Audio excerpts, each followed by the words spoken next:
where we talk about freedom from addiction, and I open up the door to my life and let you come in. On that note, I'm going to be taking over for Nicole from Real Talk Recovery, doing the NA basic text readings, and I figured, why not start tonight? I have nothing else to do. I'm a little bit angry, so why not channel that into something useful? I'm going to wait just a few minutes to see if anybody comes in before I start reading that. So what I'm going to do is, I normally do a morning meditation over on Real Talk Recovery. Hi, Nick. I'm going to read just for today, where this is going to be an NA basic text reading. So, sorry, I don't normally smoke on my channel. Like I said, a little perturbed. Just a little. Well, a whole little lot. Hi, Gunny. Okay. While we're waiting to start the basic text, I said I'm going to read the just for today. Facing Death, August 20th.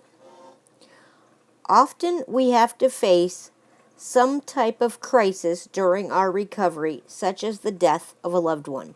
Basic text, page 102. Hi, Nicole. Hi, Gunny. I forgot to say that. Every life has a beginning and an end.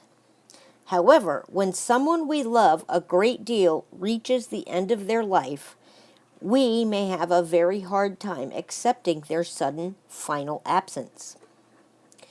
Our grief may be so powerful that we fear it will completely overwhelm us. But it will not. Our sorrow may hurt more than anything we can remember, but it will pass. We need not run from the emotions that may arise from the death of a loved one. Death and grieving are parts of the fullness of living life on life's terms.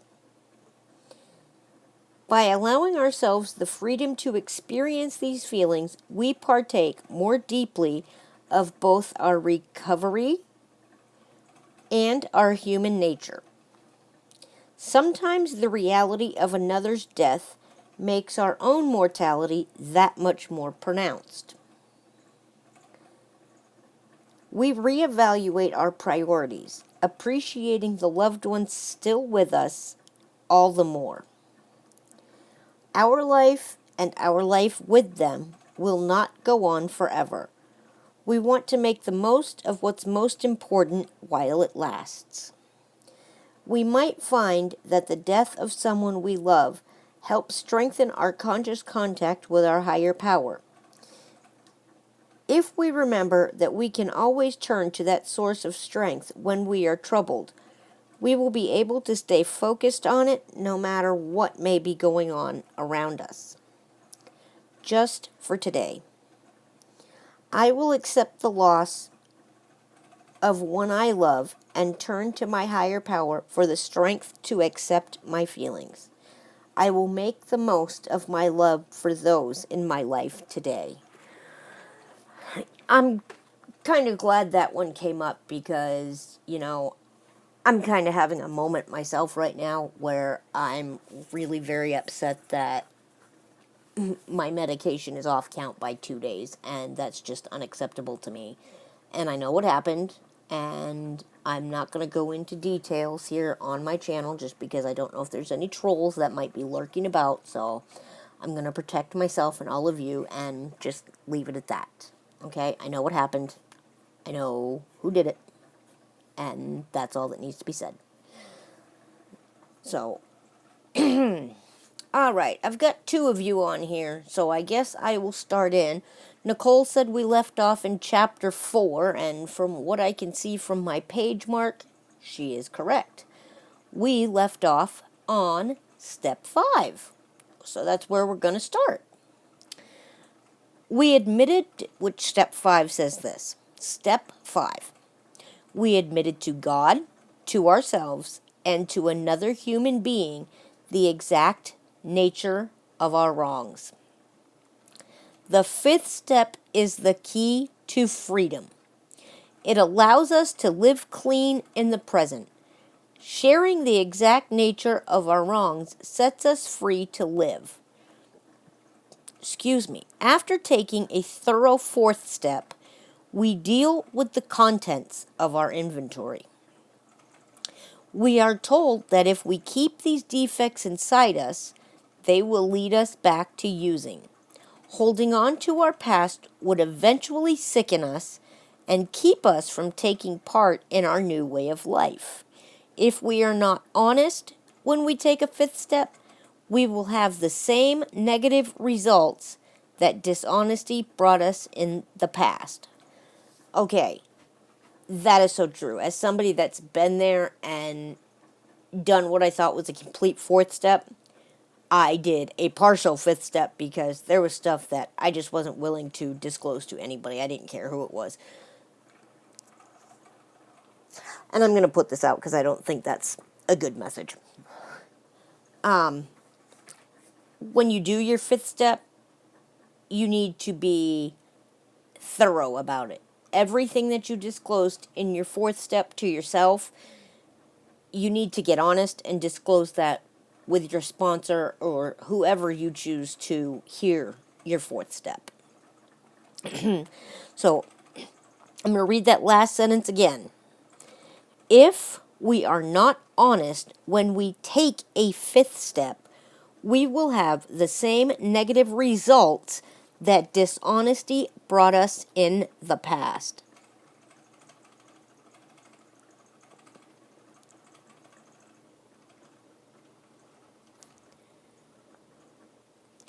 Step 5 suggests that we admit to God, to ourselves, and to another human being the exact nature of our wrongs.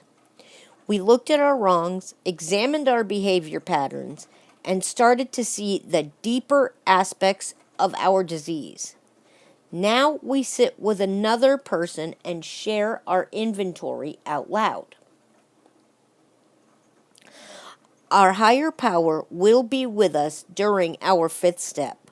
We will receive help and be free to face ourselves and another human being. It seemed unnecessary to admit the exact nature of our wrongs to our higher power. God already knows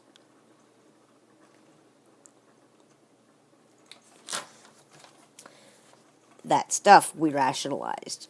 And while he may, and I'm sure he does, inviting our higher power to be there with us when we do this only strengthens our relationship with that higher power. And yes, secrets keep us sick. Definitely. That saying is so true. We're only as sick as our secrets. So if we're not completely honest and we're not completely willing to divulge, what we've done, then maybe we're not ready to go forth on this journey. Although he already knows, the admission must come from our own lips to be truly effective. Step 5 is not simply a reading of step 4. Okay, let me say that again. Step 5 is not simply a reading of step 4. For years, we avoided seeing ourselves as we really were. We were ashamed of ourselves and felt isolated from the rest of the world. Now that we have the shameful part of our past trapped, we can sweep it out of our lives if we face and admit it. It would be tragic to write it all down and then shove it in a drawer. These defects grow in the dark and die in the light of exposure. And I'm just underlining that too because that is so true. These defects grow in the dark and die in the light of exposure. Before coming to Narcotics Anonymous, we felt that no one could understand the things that we had done. We feared that if we ever revealed ourselves as we were, we would surely be rejected. Most addicts are uncomfortable about this. We recognize that we have been unrealistic in feeling this way. Our fellow members do understand us.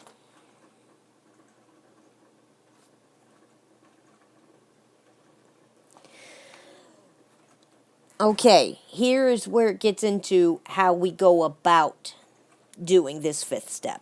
Okay? We must carefully choose the person who is to hear our fifth step. We must make sure that they know what we are doing and why we are doing it. Although there is no hard rule about the person of our choice, it is important that we trust the person. Only complete confidence in the person's integrity and discretion can make us willing to be thorough in this step. Some of us take our fifth step with a total stranger, although some of us feel more comfortable choosing a member of Narcotics Anonymous. We know that another addict would be less likely to judge us with malice or misunderstanding. And, the reason that is because another addict is more likely to have been there and done those things too, maybe not to the extent or exactly as we had done them, but the chances are very good that they have experience with what we're about to say, and they're not going to be mortified. They're not going to tell us to shut up. They're not going to tell us to go away. They're going to be able to handle that because they've been there themselves, and they know why we're doing this and why it needs to be done. Once we make a choice and are actually alone with that person, we proceed with their encouragement. We want to be definite, honest, and thorough, realizing that this is a life and death matter. A life and death matter, just like our active addiction was.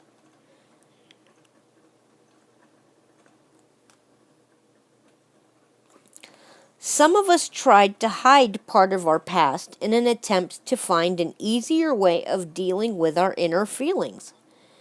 We may think that we have done enough by writing about our past. We cannot afford this mistake. This step will expose our motives and our actions. We cannot expect these things to reveal themselves.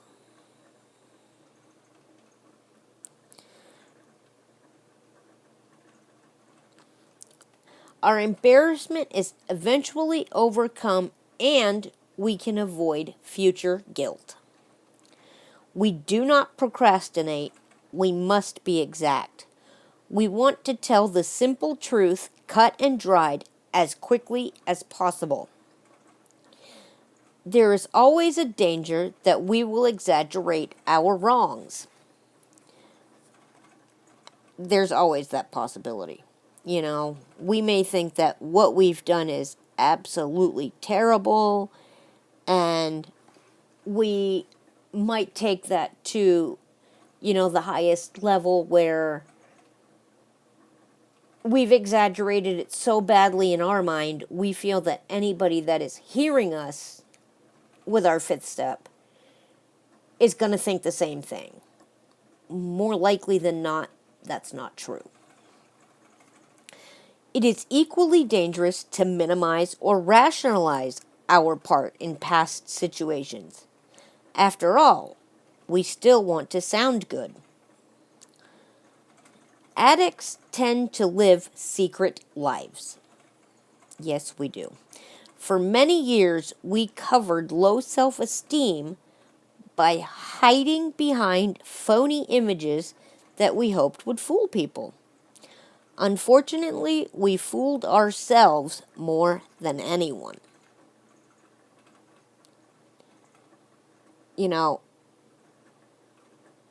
I know for me that's true. I know when I was out in active addiction this last time, I thought I had fooled everybody that I was just a hard worker, that I was trying really hard to be good at my job, that everything was fine and this, that, and the other. And I've come to find out that more of my coworkers and my bosses knew what was going on than I was willing to admit out loud. Although we often appeared attractive and confident on the outside, we were really hiding a shaky, insecure person on the inside. The masks have to go. We share our inventory as it is written, skipping nothing. We continue to approach this step with honesty and thoroughness until we finish. It is a great relief to get rid of all our secrets and to share the burden of our past.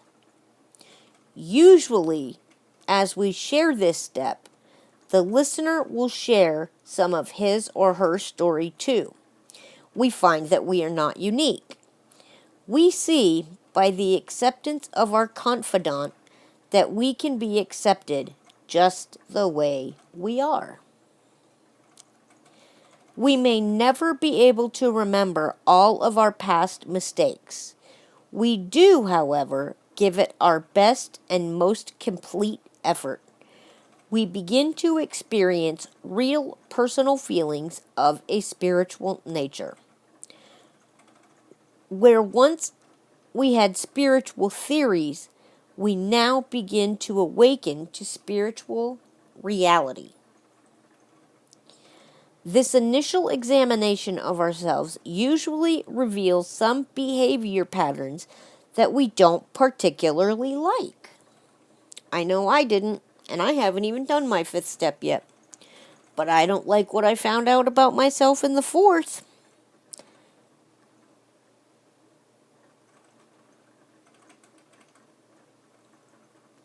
However, facing these patterns and bringing them out in the open makes it possible for us to deal with them constructively. We cannot make these changes alone. We will need the help of God as we understand Him and the fellowship of Narcotics Anonymous.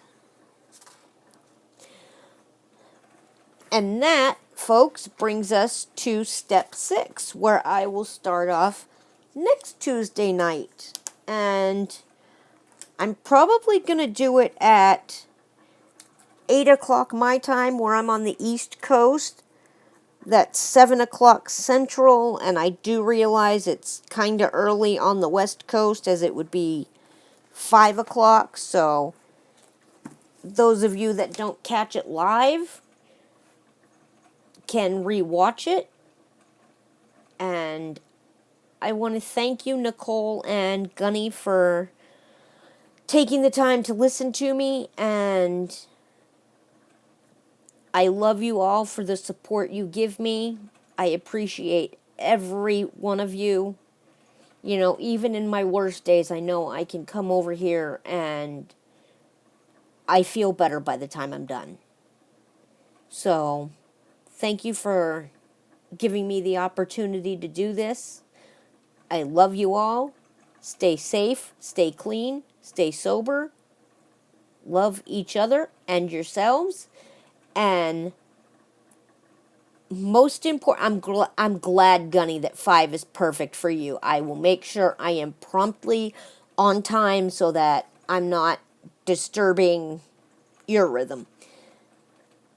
Most of all, though, hit like and subscribe to show me your support. And I will see you guys tomorrow night at 8 o'clock for the Mara meeting on my channel. And I will see you all over on Real Talk Recovery in the morning for meditation. Thank you, guys. And I'm glad I cheer you up. And, you know, just doing this cheers me up, too. Because when I started this, I was so angry. And now I'm not. Now I feel much better. I feel like I've said what I had to say. I've helped you. You guys have helped me. And that's the greatest gift I can ask for. I don't know how many of you heard me last night when I announced that I am now an active peer recovery coach. I passed all my tests, got all my immunizations, and I am good to go. I am active, folks. So your girl's going to be helping even more people.